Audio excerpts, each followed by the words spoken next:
All right, the lesson this morning, believing modern idolatries lies. Believing modern idolatries lies.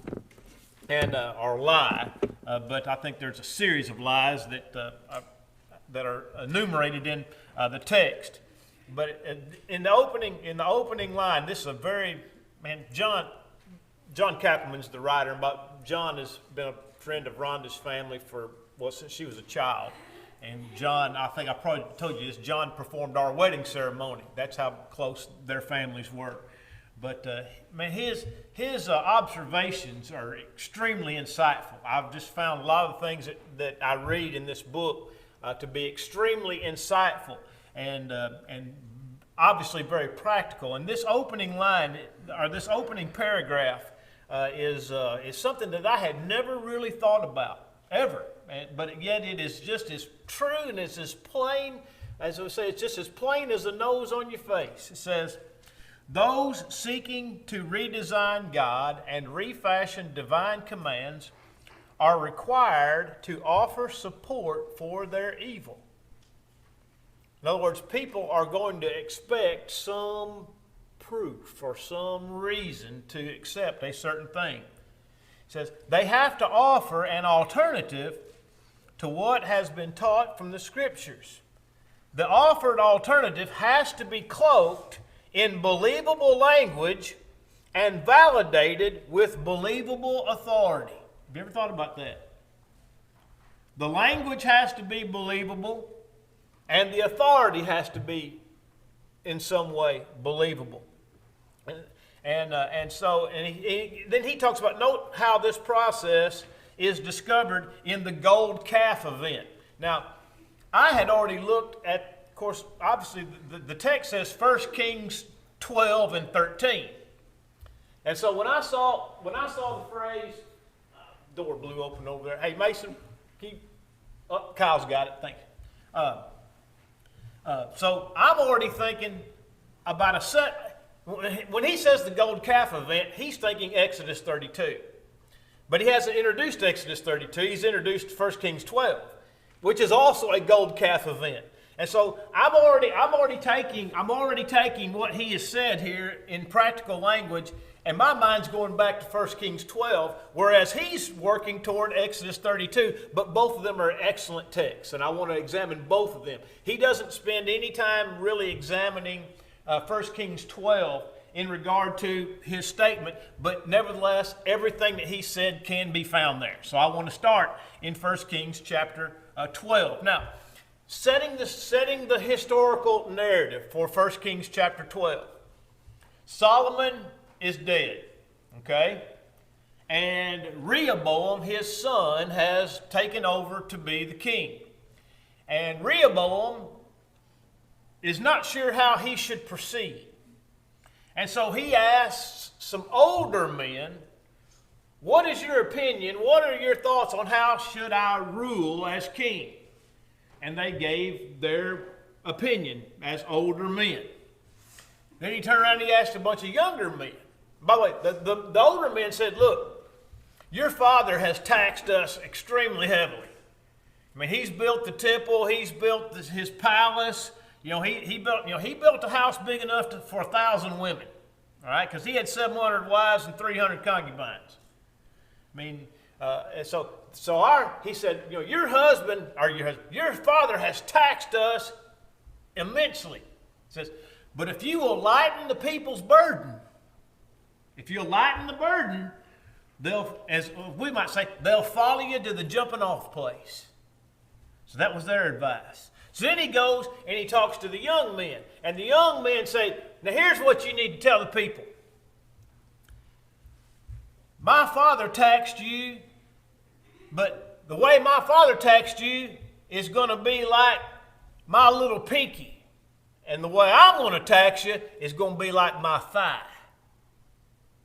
And that's what the young men said. In other words, get an iron grip on the people, and you show them who's boss, and you tell them how things are going to be. If you think you paid taxes before, you just wait. Well, Rehoboam accepted the advice of his dumb friends. And that's what he told the people. Well, when he told the people that, people said, we ain't having that. And 10 of the tribes broke off from the 12, leaving only Judah and Benjamin in the south. The 10 northern tribes just seceded. What am I saying? They seceded from the union. And they appointed Jeroboam, the son of Nebat, to be their king. So Jeroboam becomes the king over Israel. And so now here's the setting. Jeroboam is king over the 10 northern tribes. He's the first, what we would call the first king of the divided Israel. Now look in 1 Kings 12, beginning in verse 25. We're going to read through the end of the chapter. Man, it's amazing. It is amazing how this plays out. Then Jeroboam built Shechem in the mountains of Ephraim and dwelt there. And he also went out from there and built Penuel. And Jeroboam said in his heart, now the kingdom may return to the house of David, if these people go up to offer sacrifices in the house of the Lord at Jerusalem. Then the heart of this people will turn back to their Lord, Rehoboam the king, and they will kill me and go back to Rehoboam, king of Judah. Therefore the king asked advice, made 2 calves of gold, and said to the people, it is too much for you to go up to Jerusalem. Here are your gods, O Israel, which brought you up from the land of Egypt. And he set one up in Bethel, and the other he put in Dan. Now this thing became a sin, for the people went to worship before the one as far as Dan. And he made shrines on the high places, and made priests from every class of people who were not of the sons of Levi. And Jeroboam ordained a feast on the 15th day of the 8th month, like the feast that was in Judah, and offered sacrifices on the altar. So he did at Bethel, sacrificing to the calves that he had made. And at Bethel he installed priests of the high places which he had made. So he made offerings on the altar which he had made at Bethel on the 15th day of the 8th month, in the month which he had devised in his own heart. And he ordained a feast for the children of Israel, and offered sacrifices on the altar, and burned incense. Now, what John just said about idolatry is just stunning in view of this. What? It has to be cloaked in believable language, and have the cloak or validated by some type of believable authority. And that's exactly what Jeroboam did, wasn't it? He found believable language and believable authority, and he made the people to sin by practicing idolatry. But I want you to think about the background even before that. The people were dissatisfied with Rehoboam. Now look, there's no guarantee that the people would have gone back to Rehoboam, right? He was just afraid that they would go back to Rehoboam. But what was their attitude toward Rehoboam? Positive or negative? Positive or negative? Negative. They left the nation, right? They divided the country. Their opinion of Rehoboam was not very high. So first of all, we have a negative view of Rehoboam. Secondly, what was their view of taxes?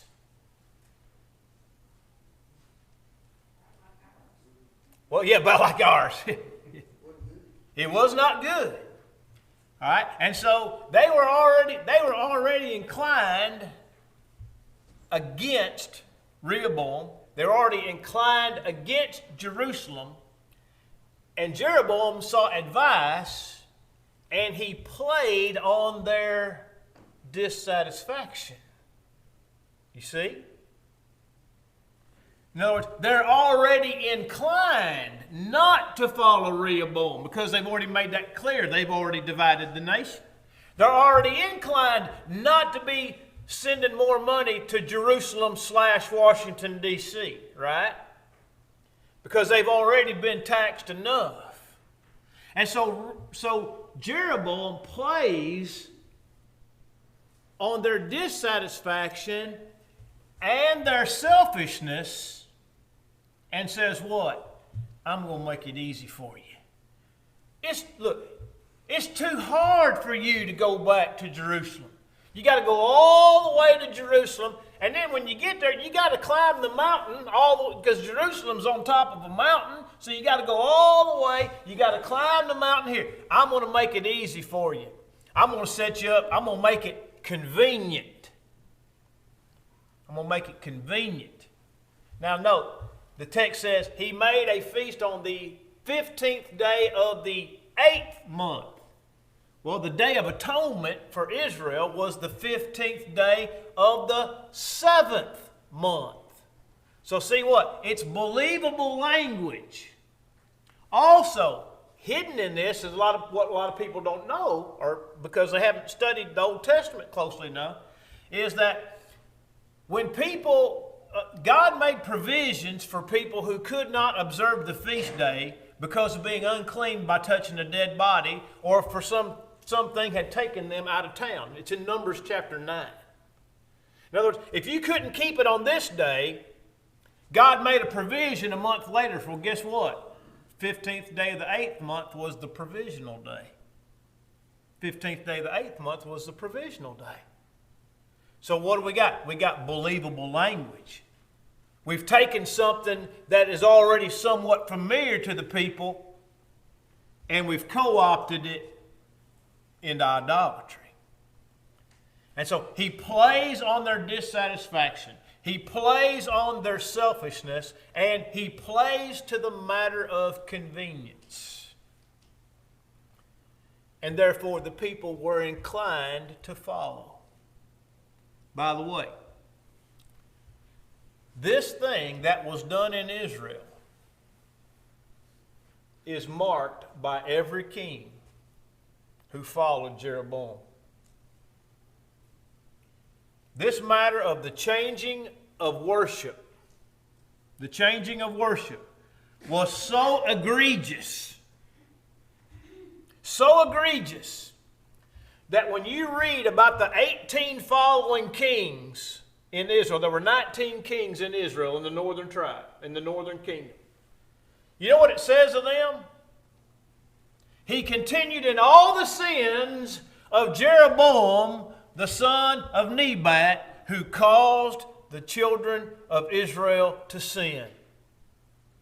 In other words, when you start messing with the worship of God, it is a serious, serious matter.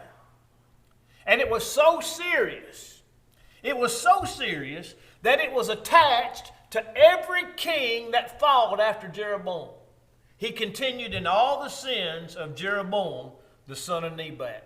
And it's talking about this right here. Think about this. Jeroboam changed the object of worship. Number 2, Jeroboam changed the place of worship. Number 3, Jeroboam changed the priesthood of worship. And number 4, Jeroboam changed the day of worship. But he made it believable. And by the way, did you notice in the text, you may not have, he was the one who offered the sacrifices. In other words, he stood up in front of the people to legitimize the thing, as the Bible says in verse 33, the thing that he had devised in his own heart, he legitimized it in the eyes of the people by being an active participant and a leader in that. Now, that is a picture of the religious landscape basically around the world, so far as Christianity is concerned. Isn't it right? Martin Luther became dissatisfied with Catholicism's hierarchy, traditions, their abuses. So what did he do? He played to people's dissatisfactions, and he started something else. Same thing for John Calvin, John Knox, John Smith, Charles Wesley, and John Wesley. Dissatisfied. Well, Henry VIII dissatisfied with Catholicism because they wouldn't grant him a divorce, and so he started the Church of England. Then Charles and John Wesley, dissatisfied with the Church of England, started the Methodist Church. You see? You see how all this gets started? Somebody gets dissatisfied, they start something else, but they start it with believable language and believable authority. And it becomes idolatry. You know, I don't know that I've ever said this out loud, but the truth of the matter is denominationalism is idolatry.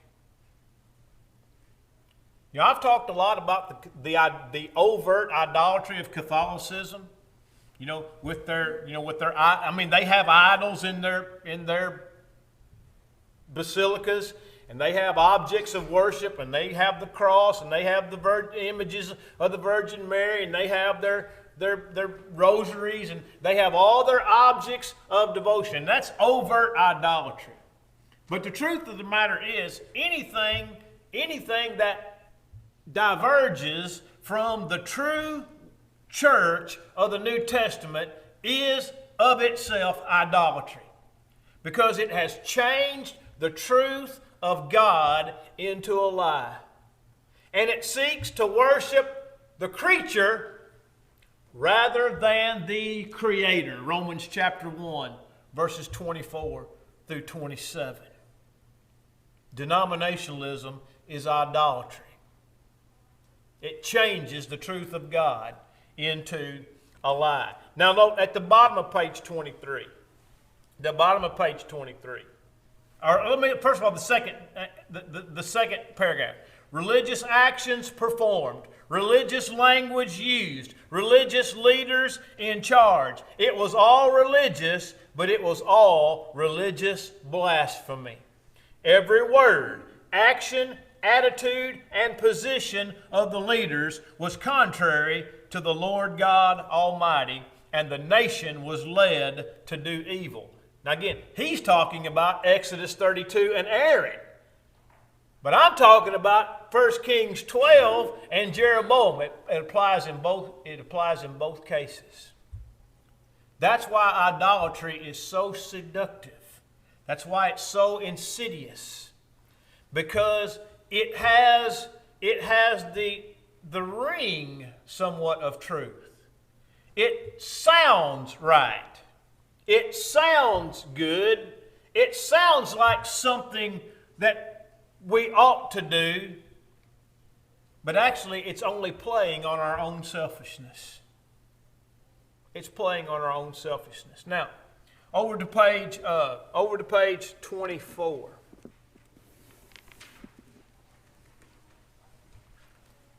Idolatry, top of the page, I'm just kind of bringing 23 over into 24. Idolatry lacks the evidence of devout worship with reverence and awe, but is instead a selfish attitude and complete rejection of God's commands. Now he begins with what he terms as the golden calf situation from Exodus 32. And note what he says here. He quotes from the text. When Moses was up on the mountain and he was delayed from coming down, it says, "Come, make us a God who will go before us." Exodus 32:1. Make us a God who will go before us. As for this Moses, we do not know what has become of him. In other words, first of all is an appeal to human desire. Second is an appeal to human knowledge. Number 3, letter C. Aaron fashioned it with a graving tool and made it into a molten calf and said, "This is your God, O Israel, who brought you up from the land of Egypt." And then declared in verse 5, built an altar and said, "Tomorrow shall be a feast to the Lord." Now he made a golden calf and he put it on an altar. But who did he say the feast was for? The Lord. Tomorrow will be a feast to the Lord, when it was no such thing. Again, a religious language and assumed religious authority. And then 32:24 is just Aaron telling what he had done in order to explain how this calf came into existence. I threw it into the fire and out came this calf. I don't remember if it was Wednesday. I don't remember if it was last Sunday or last Wednesday. We talked about when people leave the Word of God, when they are pressed to defend their actions, there is confusion and shame, right? When you press a man to defend a religiously incorrect position, when the questions are asked properly, he'll have to take a position of confusion or shame. I watched this week. I follow a group on Facebook. It's called Armenian Memes Daily. Now, I know you don't know anything about Arminianism, but basically Arminianism was the 16th century answer to Calvinism. Arminianism, in a nutshell, or we might say Arminians in a nutshell, are people who believe in libertarian free will. Whereas Calvinists believe that man does not have free will, that God has determined every single thing that's going to happen from the beginning to the end, and nothing we can do changes any of that. Arminians believe God gave us free will, and we have the freedom to make decisions, and things that happen are based on the decisions that we make. All right. So, in any event, that's what this website mocks Calvinism on a daily basis. And I mean, it's brutal. It's brutal. And they posted a video of an atheist talking to a Calvinist, a so-called Calvinist pastor. And so it was painful to watch. Have you ever watched something? When I mean it's painful to watch, like if you've ever watched The Office, there are things that are painful to watch when you're watching The Office. The most painful, but I know if you're not an Office fan, you won't understand this. But if you are an Office fan, you will understand this. If you ever watch the episode of Office called Scott's Tots, it will make you draw up. It's so painful to watch. It's humor, but it's painful humor. It just makes you draw up. That's all right. So I'm watching this Calvinist try to explain his position to an atheist, and it's making me draw up, but in a perversely pleasurable way. Because I'm like, this guy is dying on the vine right before our very eyes. And this atheist has done nothing but ask some very simple questions. Such as, so you say man can do nothing in order to be saved, right? He says, right. He said, so before I was born, God predestined me to be saved or lost, right? Well, that's right. So if I'm lost because God didn't do something for me, right? He goes, no, that's not right. He goes, wait a minute. You said God has to save me. You said God has to save me. And so if God doesn't save me and I'm lost, because I can't do anything I can't do anything to be saved. So if God has to do it all and I'm lost and God doesn't save me, I'm lost because God didn't do something for me that he did for somebody else. Is that right? And just heard this guy just stammering and stuttering. Confusion and shame. Because he was trying to defend a doctrine that was straight out of the bowels of hell. I mean, that's what Calvinism is. All right? And so here's Aaron trying to defend a golden calf. And what was his explanation? The dog ate my homework. That was his explanation. I threw it all in the fire, and there out came this golden calf. Right? Now, can you imagine trying to say that with a straight face to Moses? I just threw it all in the fire and this calf came out. Now, here's the funny thing. An evolutionist would mock that statement, and yet they'd tell you the whole universe came about the same way. They'd say it came into existence without even throwing anything in the fire. But see how ridiculous it is? Confusion and shame. When people are pressed to defend positions of error, when the questions are asked properly, confusion and shame are the result. And here we find Aaron confused and ashamed. Now note, under this, there's a little mouse mark under 2 paragraphs under letter E. In the paragraph above, it talks about, this text is filled with us and we and you and nothing about God. Nothing about God. It says, this is the authority of modern idolatry. It's not founded upon the commands of the God of the Bible, but upon selfishness. And I already mentioned, Jeroboam played to their selfishness. And it is sanctioned by leadership that is focused more on pleasing man than on pleasing God. And again, that's what we find almost exclusively in modern Christianity.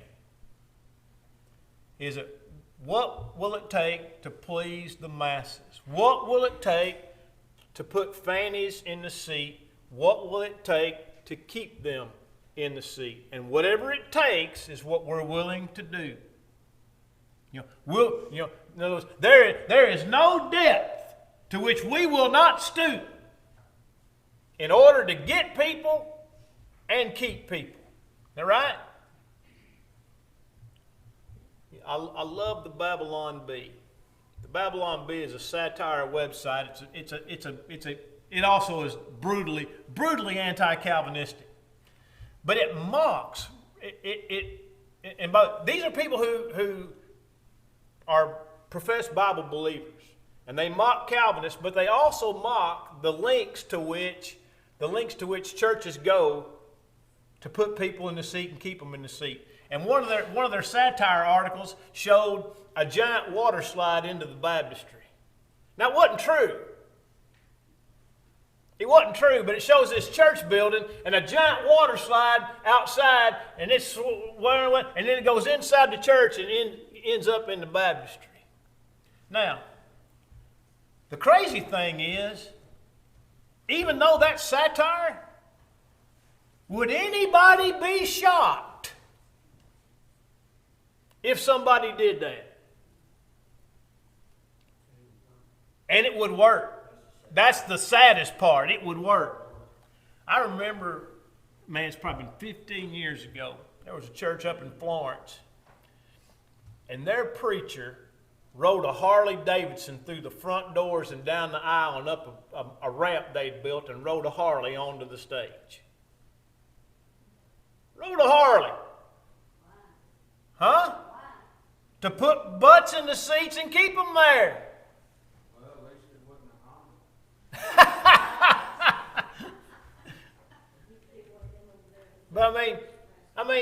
But my point is, there is no length to that people will not go to. In the name of religion, to put people in the building and then to keep them there. I don't know what's after that. A helicopter? Are you gonna tear the roof off and land a helicopter in there? But if some people thought that's what it's going to take, that's exactly what they would do. Think about that. What's that? The humor in the water slide. You couldn't shame people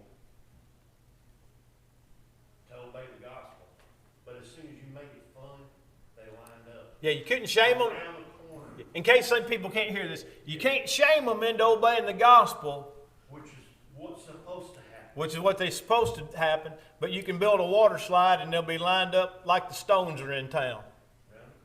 Around the corner. Yep. People breaking down. That's right. That's right. That's it. But it's the appeal to the flesh. The same thing. Idolatry's always been an appeal to the flesh. Always been an appeal to the flesh. Top of page 25. It all revolves around believing a lie.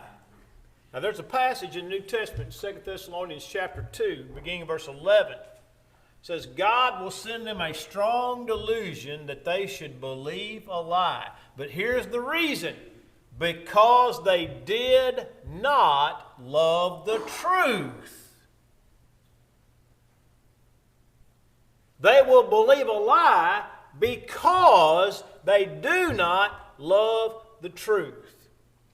People who love truth will not believe lies. Now there's an explanation for that. Because people who believe truth demand evidence, right?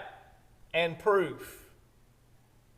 People who love truth demand evidence and proof. But people who do not love truth are susceptible to believe anything that comes down the pike.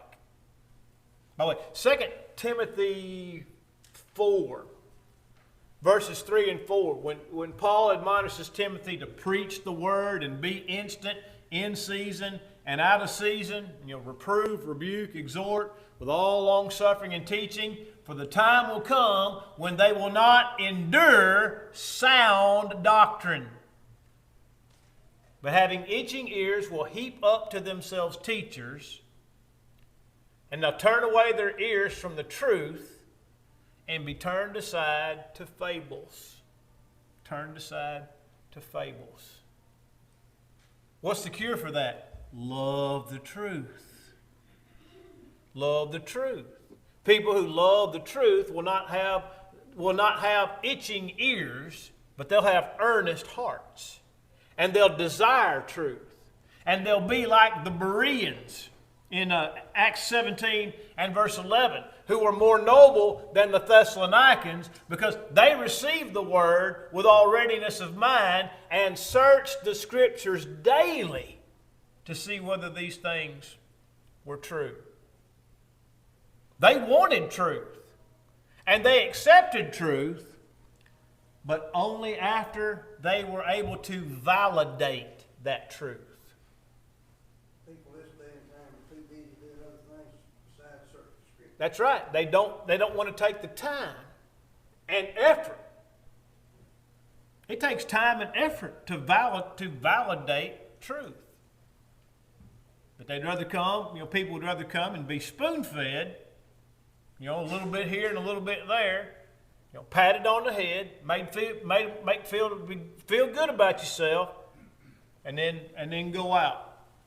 Still an unchanged individual. Now look in John makes a statement about or gives a kind of a truncated summary of 2 Timothy 3 verses 2 through 9. Verses 2 through 9.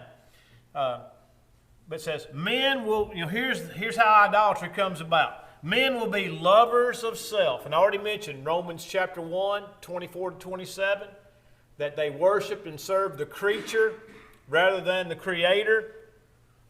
Then on down to arrogant. David said, keep back thy servant from presumptuous sins. In other words, when men presume to do what they want to do and believe that God will accept it because they're sincere, that's a presumptuous sin. David said, keep back thy servant from presumptuous sins.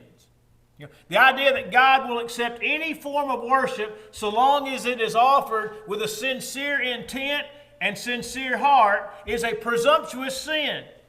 It presumes what God Himself has not said. Where in the Bible does it ever say God will accept every form of worship as long as it's sincere? Where does it say that? On the other hand, do we not find passage after passage and account after account of people who were punished, even by death, for changing the worship of God? Right? So that's the sin of presumption. They're arrogant. On down, fourth line in that little text box. Lovers of pleasure rather than lovers of God.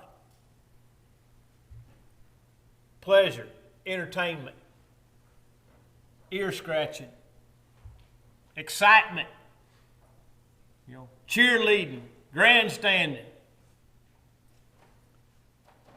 Next paragraph under Roman numeral 2, third line.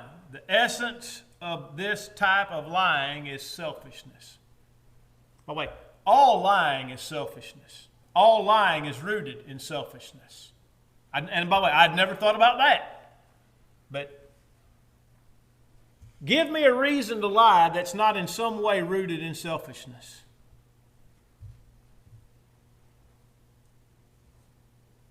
All right, I lie about how much money I make. What's the motive? What? No. You lie about how much money you make.